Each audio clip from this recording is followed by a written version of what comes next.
Ժամը 17-ներ Open Media-ի ուղիղ եթերում Ռենյուս լրատվականը շարունակում է իր աշխատանքը մենք աշխատում ենք հանուն Հայաստանի Հանրապետության, ես Անինեմ Զաքարյան, շատ բարի օր։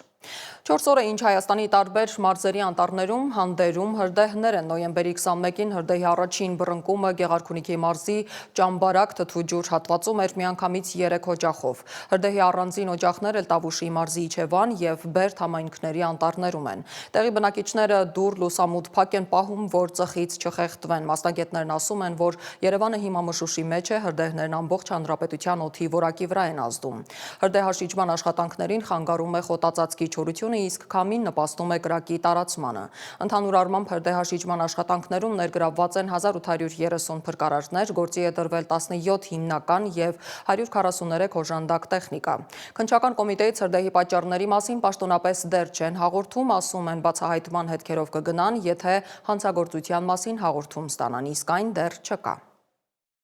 Մենք զուգահեռ մշտապես մեր բնակիչներին իրազեկում ենք, որպեսզի անհարկի ուրեմն այրումներ չկատարեն, չայրեն խոզան, խոզանի այրումը ինչպես հողի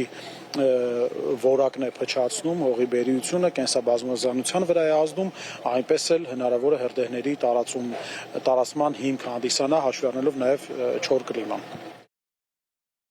Ազգային ժողովում կայացել են Հայաստան խմբակցության նախաձեռնած խորհրդարանական լսումները նվիրված Հայաստանում քաղբանտարկյալների խնդրին։ Լսումներն անցնում են առանց գործադիրի ներկայացուցիչների մասնակցության։ Գլխավոր դատախազը հրաժարվել է մասնակցել, պատճառաբանելով ծանրաբեռնվածությունը։ Ի նշան բողոքի կառավարության անդամների համար նախատեսված սեղաններին տեղադրվել են քաղբանտարկյալ համարվող անձանց լուսանկարները, մասնավորապես վարչապետի սեղանին դրված է Շիրակի թեմի առաջնորդ Միքայել arczepiskopos Աջապահյանի լուսանկարը։ Լսումների համար հիմք են հանդիսացել Հայաստանի Հանրապետությունում արձանագրվող ժողովրդավարության հետընթացը, որի բաղկացուցիչ մասն են կազմում խոսքի, խղճի, հավաքների ազատությունների կոպիտ ոտնահարումները, ԶԼՄ-ների հանդեպ ճնշումները, շինծու քրեական գործերը, քաղաքական այլ հայացքներ ունեցող գործիչների եւ քաղաքացիների նկատմամբ։ Ընտրովի արդարադատությունը, որը դրսևորում է, ինչպես մենք տեսնում ենք, անարդար դատավճիռներով, աննախադեպ թվով քաղաքական բանտարկյալների առկայությամբ։ Եթե պատասխանող պետությանը չի հաջողվում ապացուցել, որ տվյալ անձի ազատազրկումը լիովին համապատասխանել է միեք պահանջներին, այնպես ինչպես դրանք մեկնաբանվել են Մարդու իրավունքների Եվրոպական դատարանի կողմից, մասնավորապես արդարության, համաչափության եւ խտրականության բացակայության պահանջների առումով, եւ որ ազատազրկումը արդարադատության, արդար գործընթացի արդյունք է, ապա տվյալ անձը պետք է համարվի քաղաքական բանտարկյալ։ Փոխարտգործնախարար Մնացական Սաֆարյանն այսօր ազգային ժողովում լրագրողների հետ զրույցում ասել է, որ հապկից դուրս գալու հարց արտաքին գերատեսչության օրակարգում չկա։ Սաֆարյանը հավելել է, հապկի հետ կապված մասնակցության ձևաչափը հայտարարվել է, Հայաստանը չի մասնակցում հապկ գագաթնաժողովներին, բայց եւ չի խոչընդոտում որոշումների փաստաթղթերի ընդունմանը։ Հայաստանը վարում է իր արտաքին քաղաքականությունը շահերի հիման վրա, ըստ իրավիճակի, ըստ ձևավորվող իրավիճակի եւ հայտարարվել է Հայաստանի եւ դիվերսիֆիկացման քաղաքականության մասին եւ բալանսավորման եւ բալանսավորելու քաղաքականության մասին ըստ այդպիսի կոնկրետ իրավիճակի Հայաստանը ընդունում է որոշումներ եւ եթե հավելյալ տեղեկատվություն լինի կտեղեկացնենք։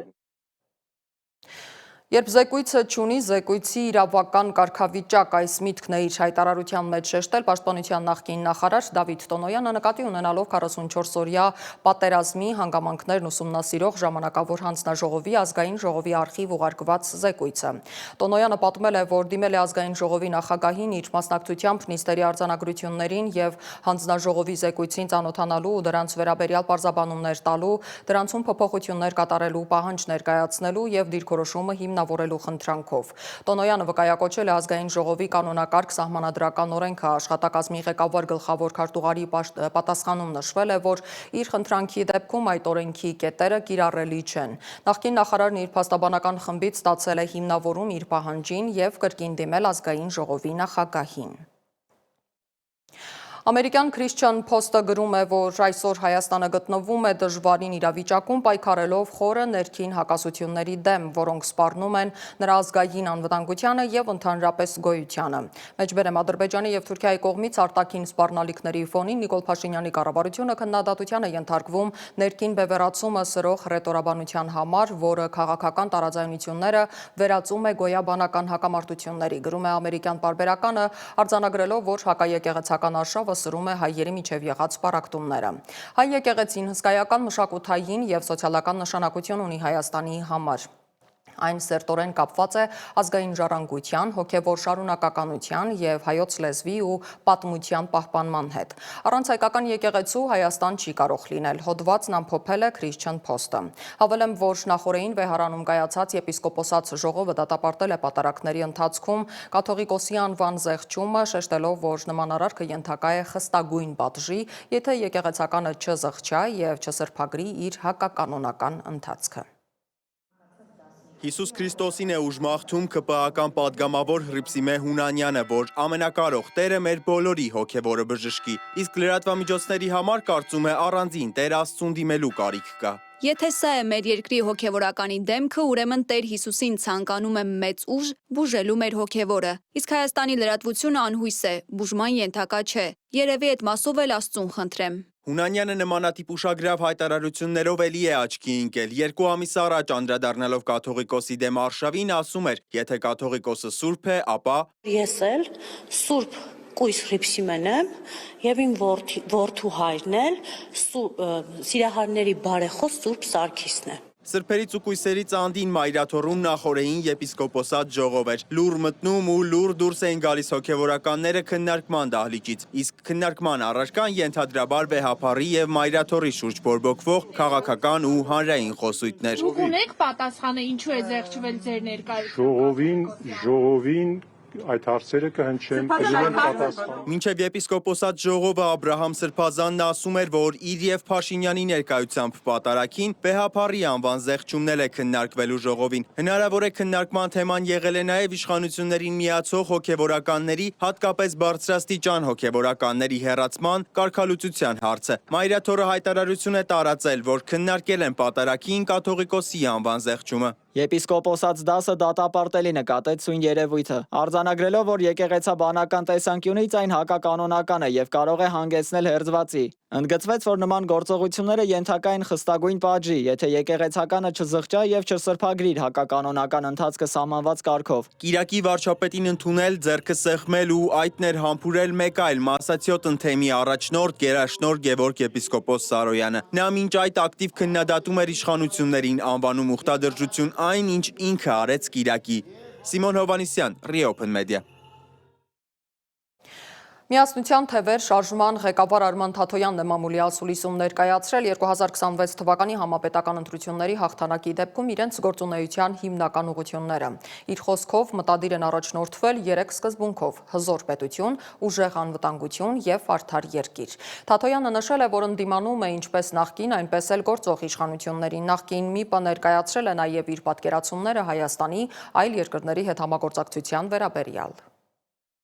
Այո, Հայաստանը պետք է լինի խելացի պետություն, ամենաբարձր նվաճումների վրա հիմնված, պաշտպանության բնագավառի ինովացիոն ծախսերը։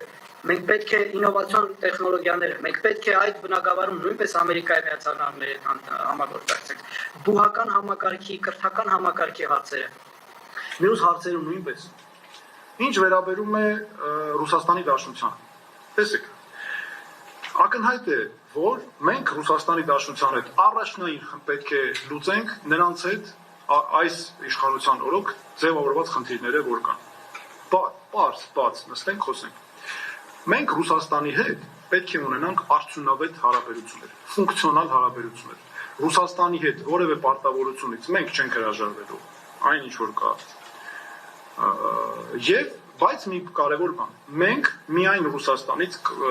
կախվածությունը, ինչը տարիներ շարունակ եղել է, կործանարար է մեր պետության համար։ Մենք չենք կարող մեկ շուկայից կախվածնել։ Միացյալ Նահանգների նախագահ Դոնալդ Թրամփը հայտարարել է, որ շատ մոտ են Ռուսաստանի եւ Ուկրաինայի միջև խաղաղության համաձայնագրի կնքմանը։ Մեջբերեմ, դա հեշտ չէ, բայց կարծում եմ, որ մենք կհասնենք դրան, հավելել է նա։ Ավելի վաղ Axios-ը հղումանելով Ուկրաինայի նախագահի գրասենյակի ղեկավար Անդրեյ Երմակին հաղորդել էր, որ Զելենսկին ցանկանում է հանդիպել Թրամփի հետ հավանաբար գոհաբանության օրը նոյեմբերի 27-ին։ Ռուսաստանի նախագահի օգնական Յուրի Ուշակովը Թրամփի Ուկրաինայի հարցով հատուկ բանագնաց Սթիվ Ուիթքոֆի հետ զրույցի արտահոսքի առիթով ենթադրել է, որ դա տեղի է ունեցել ոչ թե զրուցակցի մեղքով, այլ բջջայինի հավելվածի միջոցով։ Ըստ նրա ոչ ոք չի համագործակցի այն գործընկերոջ հետ, որը տեղեկություններ է փոխանցում ուրիշներին, այլապես անվստահության մթնոլորտ կառաջանա եւ բանակցությունը դատապարտված կլինի ձախողման։ Միջազգային լրահոսին հետևում է իմ գործընկեր Դավիթ Գենջոյանը։